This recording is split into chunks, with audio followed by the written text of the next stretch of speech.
Would you say that, education has declined or improved in terms of quality? Even if your priority is tertiary education as a political party, there's always that priority of priorities that must always be the foundation of tertiary education, which is basic education. By 2030, how do you picture our education sector? The kind of investment we are making in basic education cannot take us to a net enrollment rate of 95% by 2030.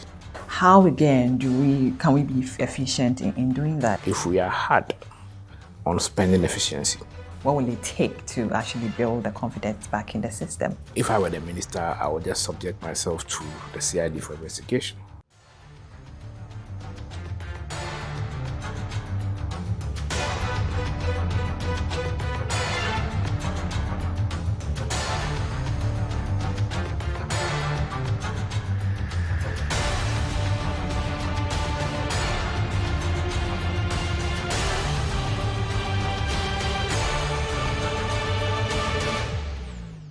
Good evening and welcome to another episode of The Hard Truth. Now, today we are focusing on the education sector.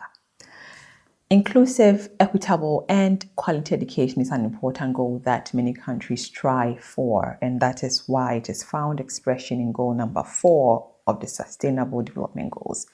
This goal has a set of targets which are to be achieved by 2030. Now, what progress has Ghana made in achieving these targets, and is it enough? And what of stakeholder concerns that Ghana's education sector has become a pale shadow of itself? Could they be right, or are they missing the point? To discuss these and more, I have with me Mr. Kofi Asare, Executive Director of Africa Education Watch. You are watching The Hard Truth. My name is Nana Akosua Konadu Asante Samuels. Kofi, welcome to The Hard Truth. Thank you. Are you tired? Are you okay? Yeah, I'm good. How are you too? I'm doing very well. Great. Now, in 2015, the world leaders agreed to commit to, 17 sustainable development goals for SDGs set up to be achieved by 2030. Now, the SDG 4 promised inclusive, equitable, and quality education for all. As someone who has been in the education space for so many years, I want to know, what is your assessment of these global commitments to SDG 4 and, against the real effort and results towards it?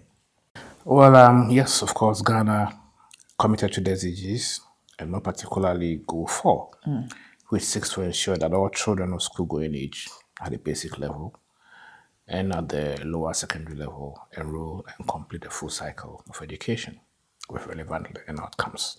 And localized to Ghana, it virtually means that every child who is age 4 must enroll in kindergarten 1 and complete junior high school 3 without dropping out while attaining the relevant quality learning outcomes. That is in simple terms what it means by Ghana fulfilling Goal 4. We entered the SDG arrangements from the back of the MDGs, the Millennium Development Goals, which sought to achieve same, but we missed out. So the SDG was to provide Ghana and other African countries, if you like, other LDCs, least developed countries, an opportunity to attain targets that were missed during the MDG era. And the key targets are equitable access, gender parity, learning outcomes. These are the 3 key targets of the SDG.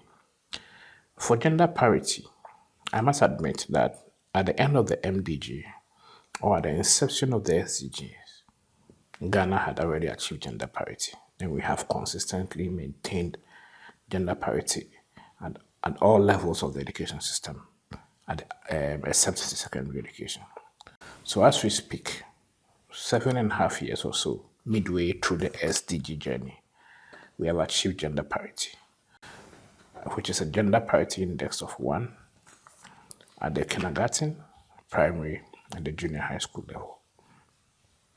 There are some districts where we've even exceeded gender parity. If you go to districts like Idra, if you go to districts like Bongo, there are districts where we have achieved gender, we have crossed gender parity. Right, so there are some efforts, in tackling this. But you remember in the remarks at the 2022 Transforming Education Summit held last year, the UN Secretary said that education is failing students and society. Now, if a statement like this is coming from no mere person than the UN Secretary General, how worried should we be? And, how does this add up to the concerns that the SDG Goal 4 might not be achieved by 2030? I think that his concern is within context, especially when nations are not demonstrating a commitment to basic education, especially by financing same. The challenge is that basic education is a function of investment. You can't achieve equitable access, enrollment, completion, learning outcomes without investing heavily in basic education. Let me help you here. So he felt that the grades of lectures are failing, which he attributed to the outdated and narrow curricula, undertrained and underpaid teachers, and rote learning. That's the first one. He also argued that instead of being the great enabler, education is fast becoming a great divider. Nothing with access to the best resources, schools and universities. The rich get the best jobs while the poor, especially girls, displaced people, and students with disabilities, face huge obstacles to getting the disqualification that could change their lives. Could he be right? What he said was generic to the education systems of the world, from tertiary all the way to basic.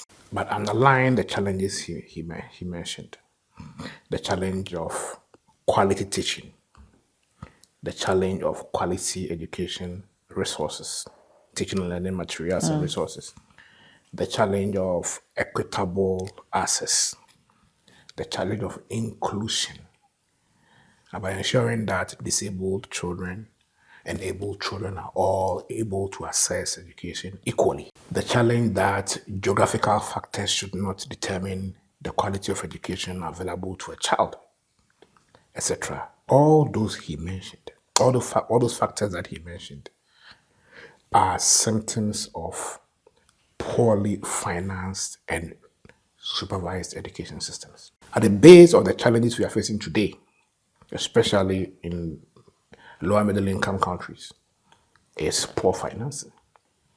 The reason why a classroom lacks a teacher is because governments may not be investing adequately in teacher training. Of course, the reason why we don't have desks in 40% of our primary schools in Ghana today is because government is not paying much attention financially to the issue of desks. As we speak, Ghana lacks desks for 1.35 million children in primary school. In primary school alone. At the kindergarten level, according to the Ministry of Education, 50% of kindergarten pupils do not have access to desks. Primary school is 40%. In all, we need about 1 million dual desks.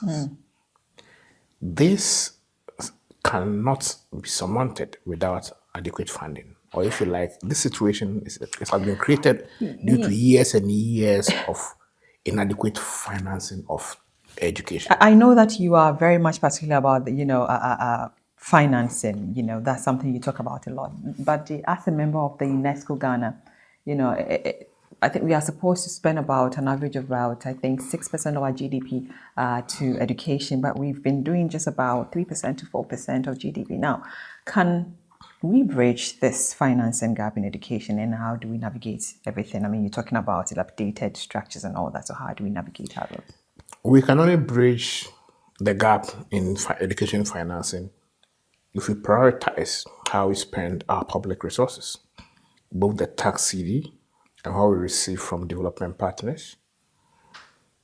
That is the only way we can bridge the financing gap. You are aware that in times like this, fiscal pressures on the budget has become more and more important to spend our limited resources. So how again can we be efficient in doing that? In addition to the prioritizing spending, we can also bridge the gap if we are hard on spending efficiency. Now, this is a situation in Ghana. As we speak, 10% of children who are of basic school going age are not in school, according to the Ghana Statistical Service Population Analysis Census data. Now, in addition to this 10% of Ghanaian children who are supposed to be in basic school not being in school, there's another 400,000 children who have entered basic school but dropped out. So if you add the dropouts to those who have never set foot in school, we are doing 1.4 million. That is huge. Yeah. That is almost 10% of the age cohort, which means that we are 10% away from achieving the Sustainable Development Goal targets of ensuring universal basic enrollment and completion. Now, if you are confronted with such a situation, obviously it tells you that equitable access opportunities are not available in many communities. Education is being delivered underserved in many communities. How do you get this 1 million children who have never set foot in school before to school? By providing opportunities for enrolling in basic schools in underserved communities. You need 2,000 schools to accommodate the 1 million children, based on a class size estimate of between 45 and 50, which is even bigger than the average class size of 35. Yes, but so you mentioned the 1.2 figures, of children who are not attending school by the Ghana Statistical Service. Yeah. So again, I want to look at the implications of this target and what does it even mean like, or what does it mean to achieve the goal in 2030? Before coming to what it means to achieve the goal in 2020, I wanted to connect the access gaps to the financing issue you raised, because until you begin to spend 5 or 6% of your GDP on education, Will it ever happen? Will it happen? we were spending over 6% of our GDP on education in 2011, 2012. There were years where we were above the higher threshold of 6%. We were doing over 7% of our GDP on education, 2011, 2012. So what changed? So it can happen. What changed is that we managed to double and triple our GDP. The economy grew, GDP tripled. But the tripling of our GDP did not manifest in a tripling of a share of education of the public resources. That is what changed. So we are having much more resources being committed to other economic sectors of the economy, including energy, and fewer proportion of budgetary allocation going into social sectors like education. Now, if you have that number of children out of school, and you already have 5,000 schools taking place under trees and sheds and dilapidated structures, and you lack 2,000 basic schools to ensure that 1 million out of school children are enrolling, you need about 8 billion to ensure that the schools are available for children to attend, so that you can meet SDG 4 in 7 years' time. How do you do that? You can only do that by increasing the share of basic education, not just education. Education first, but basic education of national resources. And then second, ensure Of national resources. So where do we get that? of the budget. If the budget is 100%, you make sure that education is getting at least 20% of the total budgetary allocation. This year, we witnessed the lowest ever proportion of public budgetary allocation going to education. Only 12% of this year's budget was allocated to education. That's the lowest in over 20 years. You understand? But because the benchmark is at least 20%. Now, if you go down to basic education's share of that 12% has also declined. Stakeholders, yes. Stakeholders from the education sector, including yourself, you've expressed concerns that you believe government is, an unhealthy habit, or government's unhealthy habit of focusing more on secondary education to the detriment of basic education. Now, what are the consequences? Because you're talking about government doing that now. So what are the consequences if it continues on this? Let me emphasize that it is not a perception. It is not a view. It is not an opinion. It is a fact. Perhaps not unhealthy, but that's government political priority, which will hurt the education system. But is the government ready to listen and to act on your In concerns? 2014, we call something discretionary education expenditure. If you take the whole education sector resource available as an envelope, there is a non-discretionary, that's the salaries. Salaries of teachers and staff who work in educational institutions constitute non-discretionary expenditure because you definitely pay them. If you take out the non-discretionary expenditure. It then remains with goods and services. That's where teaching and learning materials and resources are procured, etc. And then capital expenditure, capex, where schools are built, infrastructure is financed. Now, basic education share of the discretionary budget of the Ministry of Education has declined from about 20% in 2014 to 5.5% this year. From almost 20% in 2014 to 5.5% this year. The capitation grant is the main instrument of financing quality at the school level. Capitation grant has always been in arrears. But this year, for the first time, only 15% of the capitation grant amount for this year was budgeted. So let's say we need about 80 million Ghana cedis to pay for the capitation grant and what we call the base grant to finance education in basic schools. Less than 15% of that amount was budgeted.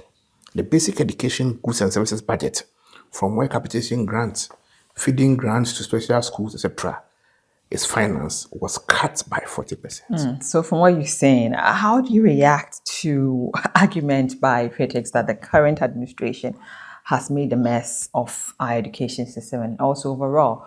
Would you say that, education has declined or improved in terms of quality? I don't think they have made a mess of our education, but their priorities have been skewed towards secondary education and TVET to the detriment of the foundation, which is the most important aspect of the building. So we have a case of unprioritized spending. That's how I see it. If we begin to appreciate that basic education cannot be shortchanged for any level of the education, that even if your priority is tertiary education as a political party, there's always that priority of priorities that must always be the basis, the foundation of tertiary education, which is basic education. The government is, as we call in development work, is ending up declining or reducing funding for basic education as a result of an unintended outcome of the introduction of a free secondary education policy, which is not financially sustainable. If we envisage that, we'll be spending more than 3 billion a year on just free senior high school, excluding the salaries of teachers who teach in secondary school, just paying fees for students so that it will be free. If we ever envisage that, and excluding infrastructure, if we ever envisage that, I'm sure we would have had a second look about this model of secondary education where everything from school cloth to PE kits is free. It's free. When at the basic school level, exercise books are not available in some schools. Exercise books is free in senior high schools. So it is an unintended outcome of implementing a wholesale, very expensive free senior high school program without being. And you don't call that a mess? You don't think that's a mess? No. It's not. It's not a mess because no one intends to create such a situation. We are carrying a load that is heavier than our neck. And political factors keeps affecting our willingness to offload the load and call parent support. You understand? And until we realize that the issue about financing free senior high school is never about whether the state can finance it, but it has everything to do with the opportunity cost of financing it, i.e., to what extent does basic education suffer as a result of financing free senior high school in this way.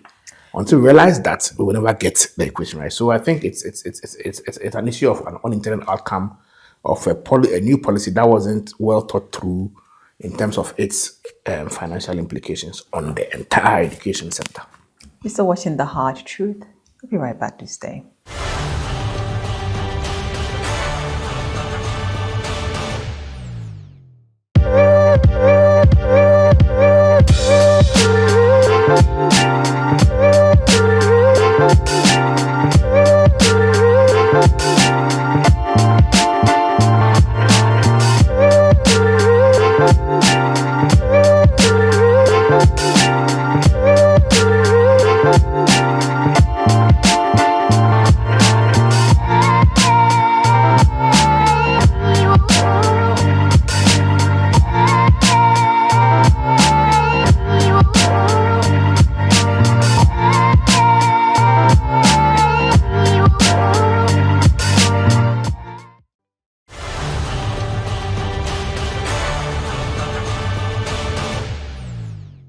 Welcome back to The Hard Truth. Kofi Asare is the Executive Director of Africa Education Watch.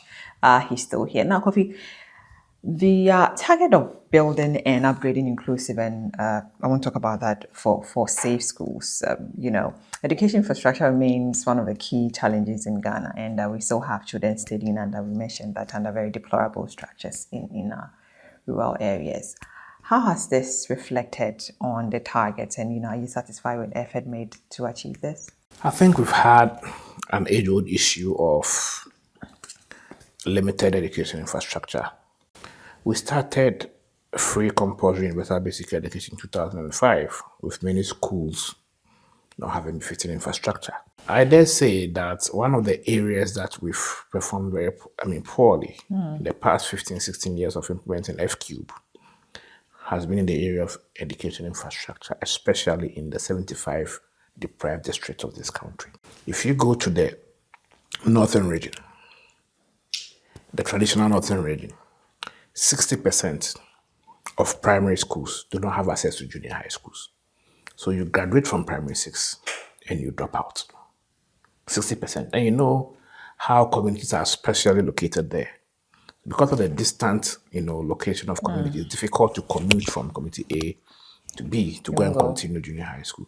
So infrastructure deficits have been at the core of F-Cube, and we haven't resolved them. In fact, with time, population growth and very limited investment by successive government has actually widened the gap. As we speak, there are 4,000 primary schools that do not have junior high schools. 4,000, almost a quarter. Apart from that, we have 5,400 schools that are remaining under trees and sheds. The government launched a program to eliminate this, and it was a very great, news. Very much welcome. So do you see the schools under trees, being eradicated, and the dilapidated structures being eradicated? Well, I saw them being eradicated when government launched an initiative to eradicate them in 5 years. And that was 2 years ago. This is year 3. We are in year 3. The plan was to give us your tips. Any suggested tips, on achieving this? We can't achieve this until we appreciate how far government has gone in the 3 years that it launched the program to eliminate the 5,400 schools under trees. And where we are now is that government has replaced only about 20 of the 5,400. 20. The funding required for the project, from where I sit, less than 3% has been secured. I've not seen any political commitment to finance that intervention. VACO Trust Fund has shown incapacity to finance the 3.5 billion required. Then, now cost overruns, inflationary effect on the construction sector. So we haven't done anything close to enough. And I don't see the political. How do we add on? I'm like really 20. How do we add on to the numbers? Tell us. The only thing we can do is to continue to put pressure, especially parents. I see this. The middle class in this country, the class with a voice, are people who don't patronize public basic education. So when we discuss certain things, these issues at this level, people don't get it. They are very, very disconnected because their children are attending private schools. It is the lower class, the poor people, who are normally, either the urban poor or the rural dwellers, who feel the brunt of this. Unfortunately, they don't have voice. And so one way forward is that I think it's time for us to begin to focus on creating a lot of awareness amongst the rural population and then the urban poor on the need to demand accountability from government in providing essential social services, special education service to them. And that the awareness should position their minds to appreciate that it is an obligation of government and not a token. Yeah, so I'm interested to provide quality basic education. Chance. That's the overall. What are the communities? What role does the community play in ensuring that they get these structures for their I take a dim view. I know where you're heading. I take a dim view to those who believe that communities should play key roles in building school infrastructure and providing school desks. In a country where half of kindergarten students do not have desks, 40% of primary school students do not have desks, I take a dim view to any advocate who says that communities should lead. Listen, I live in East Legon. The biology school wasn't built by the community. That new school there wasn't built by the community. Why do you want the farmer who goes to farm and feed us to come and build his own No, school? you talked about the voice, people adding their voices to it. I want to know that the role the community must play. Yeah. Before I go to the voice, I want to make it clear that I believe that government has an obligation to provide education facilities in every community so that every Ghanaian child can access education per 38 of our constitution. So, Communities only come into support. So do you sense a foul play? So let's talk about a member of parliament. I mean, don't you think these things should be a priority for them? So you're talking about basic education being in every community. So don't you think it's a priority or should be a priority of every member of parliament to ensure that, their communities are, have these basic things? Within the context of communities becoming aware and demanding accountability, I also see MPs as having key roles to play. That is why I mentioned that when the community members are aware and they begin to demand action from their elected representatives, they will start from their MPs. Then they will go to government. You understand? So yes, MPs have an obligation. But what funding is available to MPs? MPs are development agents, I appreciate. They are supposed to facilitate, lobby for projects and interventions that will help, mitigate the inequities in the system. That's fine. The MP gets something little by way of MP share of the debt fund to monitor projects. Sometimes there's no project to even monitor, but they get something little. And then MP share of the common fund. I don't think that money is enough to build a school a year for any MP. So government should do that. Yeah, but by virtue of the MP being in Accra and having the platform to ask questions, call the Minister of Education to Parliament, inquire of them what they are doing in respect of the challenges in their constituency, the MP has a role to play. But 99% of the responsibility is on the one who collects our taxes. The DC, up the way to the executive in Accra, should have a plan properly funded. It was great to write a plan to eliminate schools under trees in 5 years. It was great. But it is better to have that plan funded so that after 5 years, we don't see it. That is where the pressure must be. So government must walk the talk by opening the wallet and finance basic education the way it is doing. So implement the plan is what you want to say, implementing the plan. Exactly. So UNESCO defines inclusive education as a process that helps to overcome barriers limiting the presence and participating and achievement of learners. Now, how inclusive is our educational system in Ghana? How is it? How inclusive is it? Well, Ghana adopted an inclusive education policy about how many years? 6 years ago? About 8 years ago, we've been implementing our inclusive education policy. We believe that children with minor disabilities should be integrated within the regular basic school. And that children with severe disabilities, that makes it difficult for them to participate within the regular schools, should go to the special schools. So there are measures in place to ensure that there's early testing and detection of disabilities and all that. But there are issues. To begin with, even the facilities for testing for testing to detect disabilities are scarcely available. The assessment centers are only at the regional level. So imagine being in a northern region. You have a child who is suspect that requires testing, to know whether they have to be mainstreamed or go to special school. And you are in Pandai, travel all the way from Pandai to the regional capital. That's whether the regional capital's assessment center is even fully functional. So there are issues with facilities for early testing and detection of disabilities. Apart from that, the state of our special schools is nothing home to write about. Yesterday, yes. So it boils down to enrollment. Enrollment of children with disabilities in school means, I think the percentage is between 0.2 to 0.4%, the total enrollment in kindergarten and SHS. Now, from your experience again, how do we reflect, or what is accounting for this, and how does it reflect on the targets of eliminating discrimination? The state of inclusive education in Ghana is a mirror image of the financing. In 2020, even though about 12 million was allocated to inclusive education, only 4 or so ended up being disbursed. You have a problem where even when budget allocations are increased, disbursement is low. We did an analysis on the past between 2017 and 2021.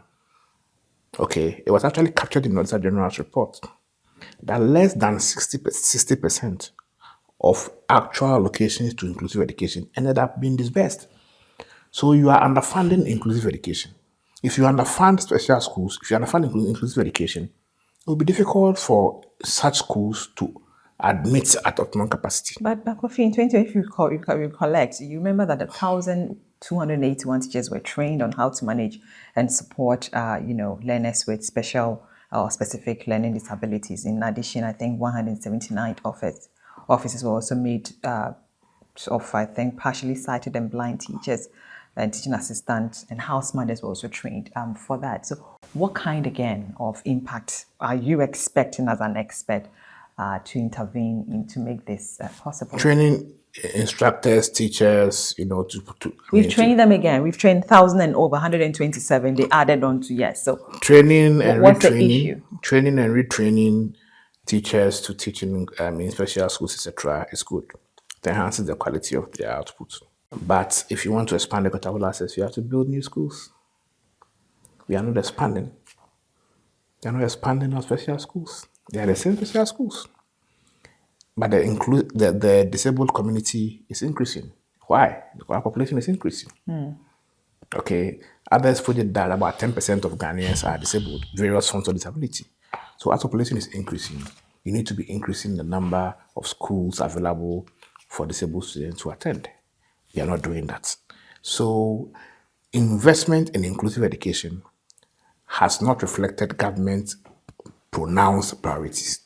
The investment hasn't projected it as a priority of government, as pronounced. That's the point I want to make. I'm not saying that nothing has been done in that area. We've seen government procure But brails is and other equipment. 1,002 and over enough teachers, do you think? They're enough? I'm not too sure about the acute shortage of teachers. The issue with teachers in our special schools has to do with the quality of, for example, in the area of sign language, there's a gap between the science learned in or taught in our college of education, and then the ones the children use. The children, because a lot of them do not enroll at the right age, they enter school speaking broken English in sign language. Wow. So pidgin sign language. Wow. Now, the teachers attend University of Education or any of the schools, and then they learn proper British Sign Language. So there's a gap. So when they meet in school, they are teaching students whom, because they did not enroll at an early age, are used to a language that they must unlearn before they can begin to listen from the actual sign language the teacher was taught in. So there's always a gap between the language the teacher is speaking in sign and then the language the children appreciate in sign. That is one of the biggest issues in the inclusion sector, specifically within the sign language, or if you like, students with hearing impairment. So there are issues. Government is training teachers, yes. Government has done a couple of things in that sector. But there are issues that we need to So first of all, let's identify, add more of that. Add more of the structures. We need to have a strategy. You can't say government teachers should go and learn pidgin sign language at Winneba. It is not consistent with their curriculum, because their curriculum is international standard. So it means that you need to ensure that children enroll in kindergarten 1 as early as possible, so that they will start learning the British school. Yes. But if you are not expanding as a special schools, how are they going to enter and go and learn the British Sign Language from the beginning? So they will always arrive in school late. By that time, they would have learned to communicate in the pidgin language for about 4 years. So we need to expand equitable access, continue to finance the resourcing of special schools, and then prioritize the training and retraining of special schools. Their feeding grants is always a subject of delay. Let's see special education as an obligation, not an act of charity. You understand? Let's see it as an obligation and not an act of charity. will be no education without teachers, we all know. So that's why the target to increase the supply of qualified teachers, in developing countries is very, very important. We have had the challenge of inadequate supply of teachers over the years. Many schools do not have teachers, even for certain core subjects, and others also take subjects they are not so confident in teaching. So to what extent have this become a problem, and how do we deal with them again?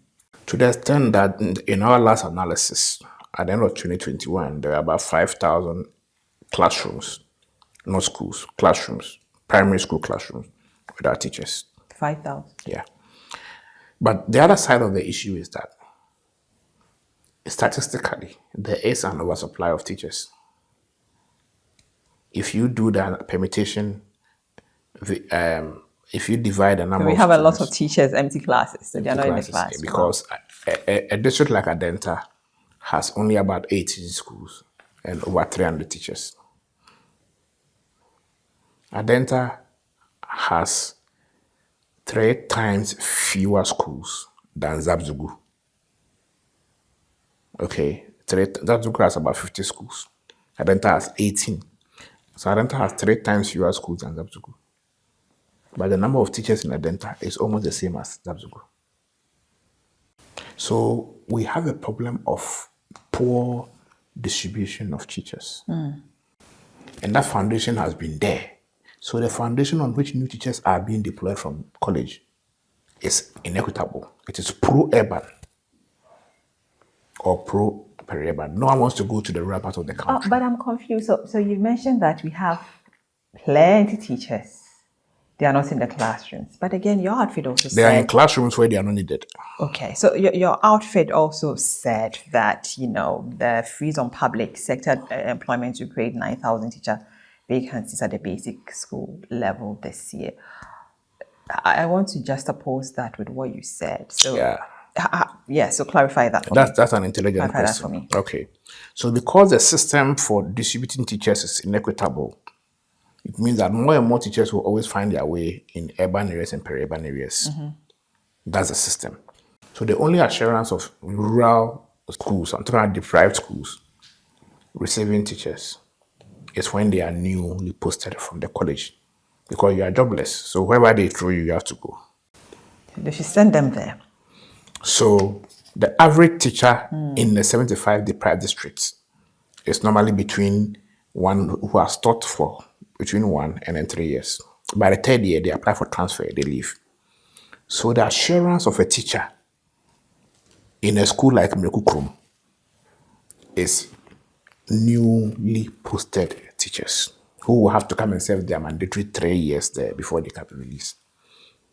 You understand? If you post new teachers, assistant teachers there, they won't go because of the level of deprivation. So what happens is that whenever you are not posting new teachers from college, they are the ones who will suffer. Because there will be transfers. People will move from Medina and go to Dodua and teach. They will go.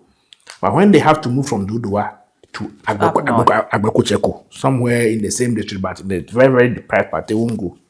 That's where the situation is. So they rely on the new teachers from college who have no option than to accept that posting.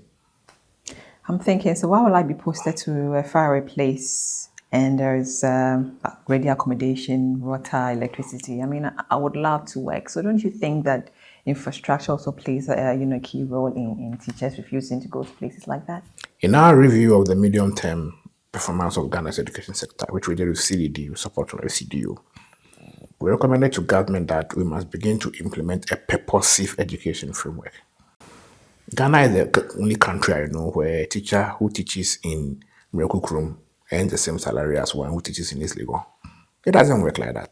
Once you accept to teach in a deprived community, opportunity for income, extra income, is constricted. Okay, so you can't compare yourself to your mates who are in urban areas and all that. So you have to incentivize them. Most teachers are getting 20% of their salary as allowance for teaching, accepting to teach in these areas. Ready accommodation, decent accommodation in the communities. If you come to Ghana, they are treated the same. And so we recommended in that report that the Minister of Education pushes for a purposive education framework where teachers who accept to teach in the 75 deprived districts have a different have different conditions of service. They are getting 20% more in terms of salary than their other colleagues. And then the design of a school building is amended to fully encapsulate a teacher's accommodation, so that you don't build new schools without, teachers' Within teachers' accommodation in these quarters.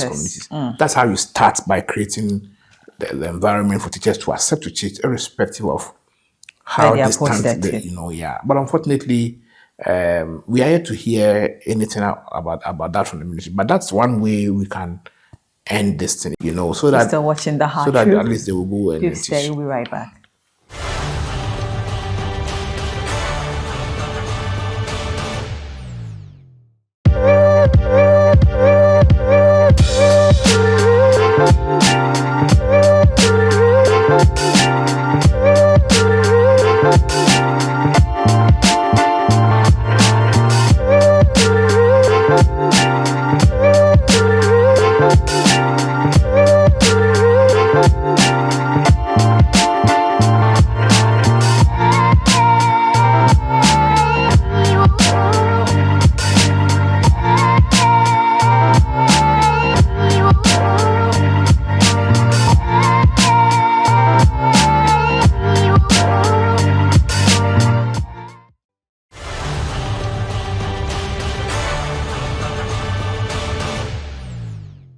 Welcome back. You are still watching The Hard Truth. Kofi Asare is here. He's the Executive Director for African Education Watch. Kofi, we are currently in the process of securing an IMF deal, and the financial sector is already feeling the effects of these conditions when it comes to it.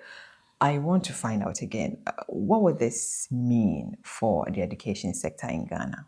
Yes, the financial sector is already feeling the brunt, but also the social sectors are also experiencing the implications of the IMF bailout, even before the IMF board approves of Ghana's application. We held several meetings with the IMF team, pushed for assurances that social protection will be exempted from the expenditure cuts. IMF programs are obviously, not possible without expenditure cuts. So we knew that there would be expenditure cuts. So we had several meetings with the IMF. Then we met with the president. Also pushed firmly that, look, if you cut, don't cut on social services, because social protection critical. I'm happy that when the minister read the budget, he presented the budget and also the medium-term projection for expenditure for the social sectors. We saw for the first time in four years an increment in the LEAP allocation to households. The minister announced that we're going to double. And so we saw it as significant because the impact of inflation on how much each beneficiary was receiving on that LEAP, meant that the real value of the CD had eroded over the past 4 years. It's about 65 something, 60 or something. So that was significant, increasing the LEAP amount by 100% as announced in the budget. The second was that we saw government also increase the amount of money spent on the Ghana School Feeding Program. Even though government didn't increase the number of students benefited, it still remained at 3.6 million beneficiaries, but we saw an increase in the budget by about 10%. That was great. But we realized that within the basic education system, we felt the cuts. The basic education budget, that's free basic education budget, was cut. The goods and services budget was cut by 40%, and that was, that will hurt basic education, as I mentioned. That is the reason why I told you that capitation grant, the allocation for capitation grant was only 15% of what is required this year. Another dimension of the IMF cuts is its implications on the wage structure. If you look at the compensation budgets of the Ministry of Education for the next 3 years, it's virtually 15 billion for the 3 years. I'm not too sure when government's own announced net hiring freeze policy will last. But my fear is that it might go beyond a year, because the budgets for the years is virtually the same. There's a little difference. I hope it changes along the line. So 40% cut in the basic education, what would it mean for the basic education sector? It means that capitation grants will not go as usual this year. It means that parents will have to support the the administration of school, the cost of administering school examination. It means that So fewer what? So I mean, in wrapping that up, what would it mean again? So how do we fix it? How should government fix it? government can only fix it by presenting a supplementary budget that addresses the funding gap. So in the supplementary budget that will be presented by government normally after the first quarter, we hope to see reassuring financial estimates that restores basic education to where it was prior to the IMF deal. We want to see more and more commitment being made in providing funds for capitation grants, provision of school decks, and also capital expenditure especially. But the greatest impact is the net hiring freeze. We are not recruiting teachers this year. The GES submitted a budget of about 300 million to recruit over 19,000 teachers and non-teaching staff this year. It was rejected by the Ministry of Finance. It means that we are not going to get teachers this year. I'm told, and I'm happy, that at least there's a stopgap. National service personnel have been deployed, 15,000 of them, to go and support. But they are not professional teachers. So in 2030, by 2030, how do you picture our education sector? Realistically, in terms of achieving the SDGs, as I said, we are doing well on gender parity.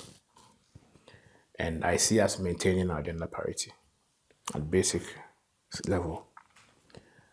I don't see us achieving equitable access. It's not possible. The kind of investment we are making in basic education cannot take us to a net enrollment rate of 95% by 2030. I see. Now, the scandal involving, corrupt activities with the computerized system, selection and placement system has dominated the public discussion, I think, in the past few days. It is quite damaging, I would say. Are you satisfied, Kofi, with the way it has been handled? And, what will it take to actually build the confidence back in the system? Well, I've been clear on this, that if I were the minister, I would just subject myself to the CID for investigation. Myself and then the former Director General of Genius, because the minister indicates that only the two of them had access to the password for the category A schools. So only the two could change, the placement of the lady in question who had their placement changed from a British sector to Infantiman for 11,500 Ghana cedis. The Goro boy had been arrested. So linking him to who did the job for him within the GES is the issue. But at least if the minister, avails himself for such an investigation, it will help us get to know who within the GES did that connection with the minister. Let me say, it is very, very important that the impression shouldn't be created that the minister has sold admission slots. No. Schools have protocols and they send the list to the minister. The minister has to accept them.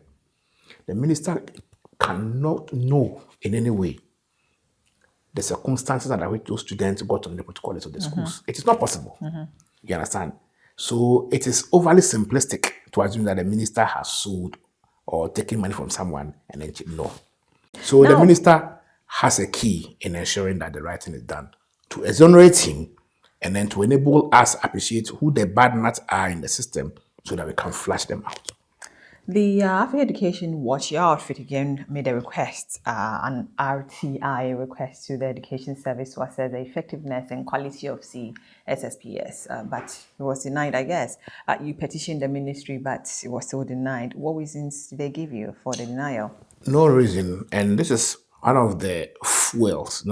Some of these actions fuels people's perception about the lack of political will to investigate some of these things.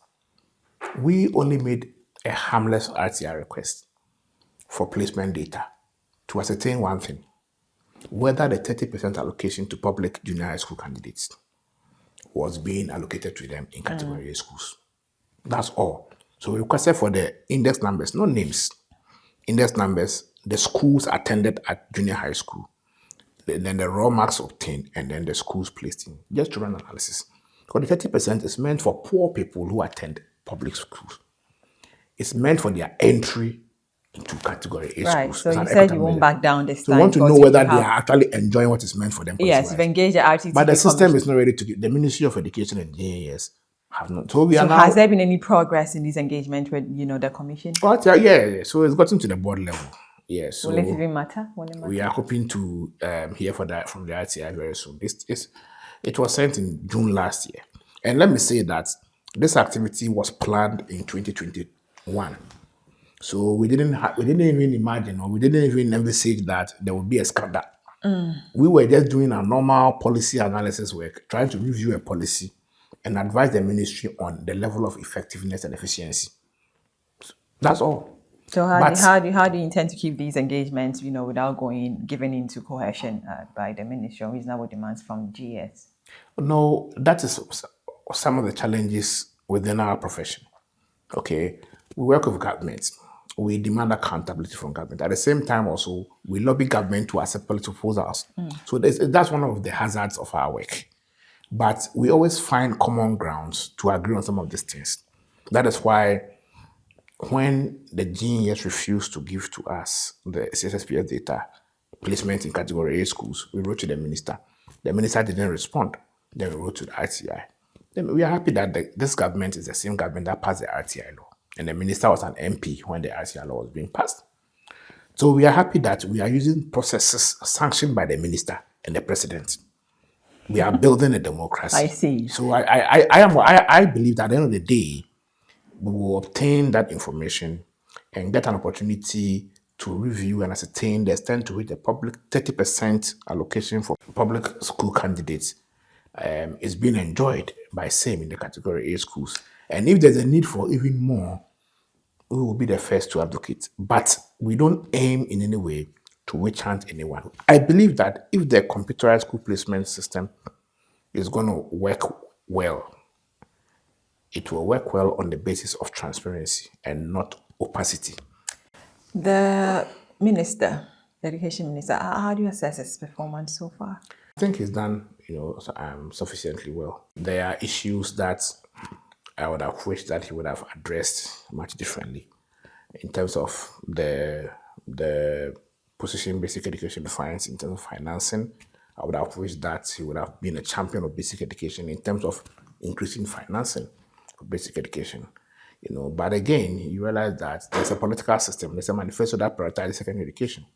So it's difficult for you to serve two masters. So he's been a fantastic minister. A lot of the things are actually beyond him. Because of our time. But I would have been happier if his term agenda and the already announced new secondary education policy where he intends to increase the duration of secondary education to 6 years and add the junior high school to secondary education, take it from basic education. I would have been happier if his approach in implementing some of these reforms was a bit more inclusive.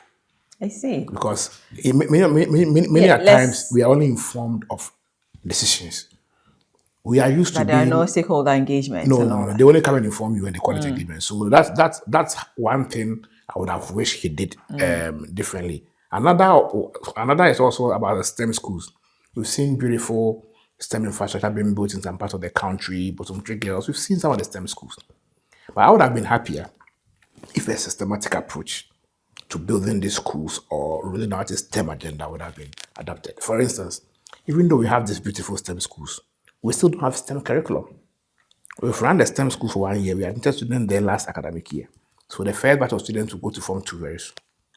But we don't have STEM curriculum yet approved by Enak. We have a lot to say on this. So his approach in implementing his reforms is where I have an issue with. But in terms of his vision, and his passion, it's top notch. I think he's doing pretty well. Finally, Independence Day, is approaching, and there's been calls by a section of the public that the celebration should be cancelled this year due to, some economic situations we are facing right now. They argue that the monies allocated for these celebrations should go into something else. Should the government cancel this year's independence celebration briefly? I think we can have a modest Independence Day celebration. If we don't have the resources, it is not necessary. I think we can celebrate Independence Day celebrations at the school level without any expenditure. But So there shouldn't be any speeches and long talk thing. Just do it in the school and that's it. It's what you're saying. oh, the speeches and long talk can come. They can even come virtually. We will never get tired of the speeches and long talk. The speeches are good. It gives us a basis to demand further accountability. It is when you commit yourself that you do A, that we chase after you to ensure that you do A. So they are necessary. But we have to be modest in those celebrations, because so far as I am concerned, we must be worried now than celebrating. And so we must be modest. That's it. Thank you so much for talking to the Hard Truth. Pleasure is mine. That's it for tonight. Executive Director of Africa Education Watch, Kofi Asare, has been my guest, and we have been exploring education, or Ghana's education process in Sustainable Development Goal number 4, which deals with ensuring inclusive, equitable, and quality education for all. Catch a repeat of the program on Saturday at 3 p.m. You've been watching The Hard Truth. My name is Nana Akosua Konadu. Have a good evening.